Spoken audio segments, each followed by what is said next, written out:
Welcome to కిరణ్మైస్ kitchen. ఈరోజు మనం mushroom curry తయారీ విధానం చూద్దాం. ముందుగా ఒక పెద్ద ఆనియన్ తీసుకొని చిన్న పీసెస్గా కట్ చేసుకున్నాను. నీట్గా కడుక్కున్న మష్రూమ్స్ తీసుకొని దీన్ని కూడా స్లైసెస్గా కట్ చేసుకోవాలి. 3 పచ్చిమిరపకాయలను తీసుకొని పొడుగ్గా కట్ చేసుకున్నాను. కరివేపాకు, అల్లం వెల్లుల్లి పేస్ట్. తయారీ విధానం చూద్దాం. ముందుగా ఒక బౌల్ తీసుకొని దాంట్లో 4 టేబుల్ స్పూన్స్ ఆఫ్ ఆయిల్ని యాడ్ చేస్తున్నాను.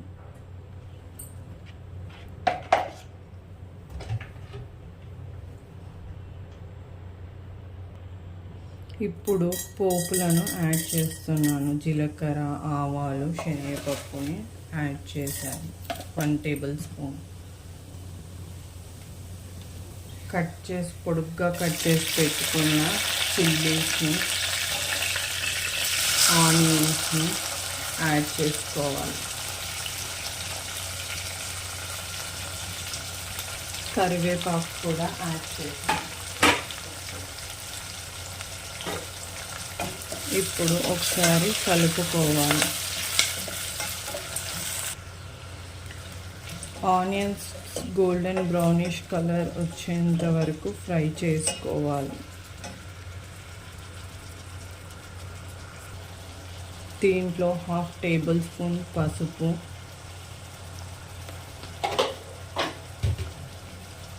1 స్పూన్ అల్లం వెల్లుల్లి పేస్ట్ని యాడ్ చేస్తున్నాను.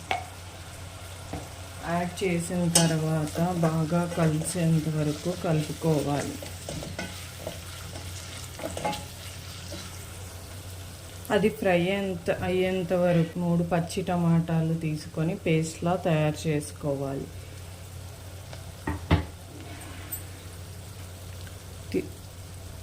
ఫ్రై అయిన తర్వాత దీంట్లో టమాటో పేస్ట్ని యాడ్ చేయాలి. టొమాటో పేస్ట్ని యాడ్ చేసిన తర్వాత కలుపుకొని ఒక 2 నిమిషాల పాటు ఉడికించుకోవాలి.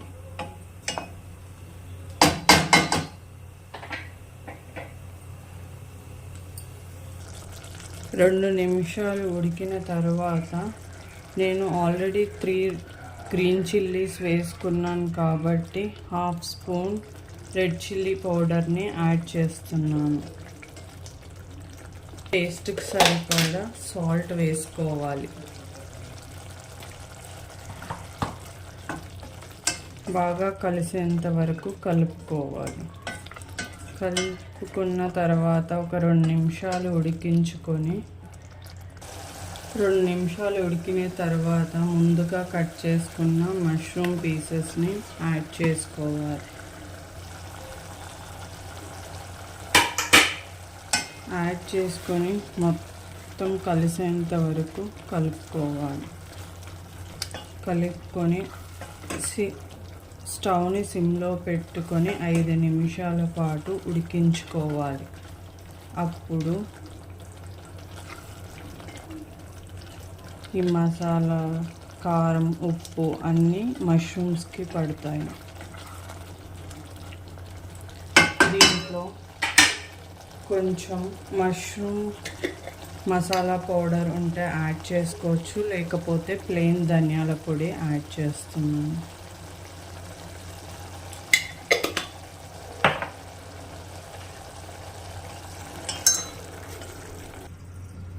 5 మినిట్స్ ఫ్రై చేసుకున్న తర్వాత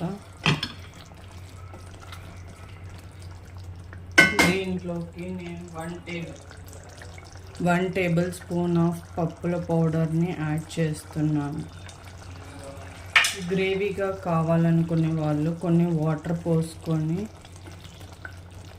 ఉడికించుకోవాలి. గ్రేవీగా వద్దనుకున్న వాళ్ళు జస్ట్ పల్లీల పౌడర్ ఆర్ పప్పుల పౌడర్ని యాడ్ చేసుకోవాలి.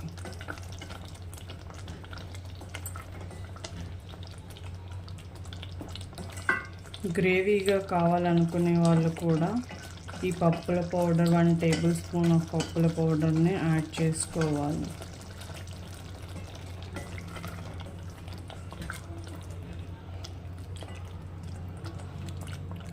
ఆయిల్ సపరేట్ అయ్యేంత వరకు ఉడికించుకోవాలి.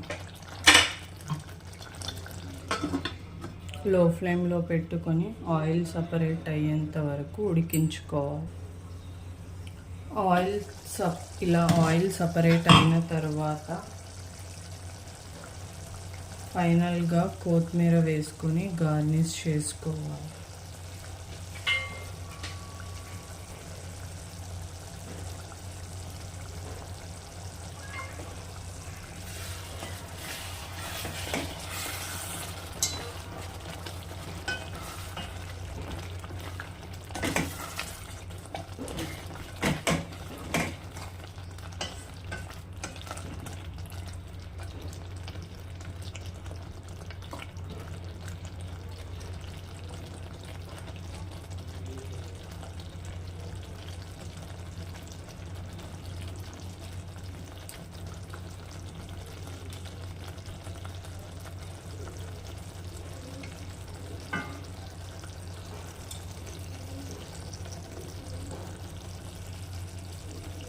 ఫైనల్గా mushroom curry is ready to serve. ఇది రోటీలోకి, చపాతీలోకి, అన్నంలోకి బాగుంటుంది. Thank you for watching. Please like, share, comment and subscribe to my channel.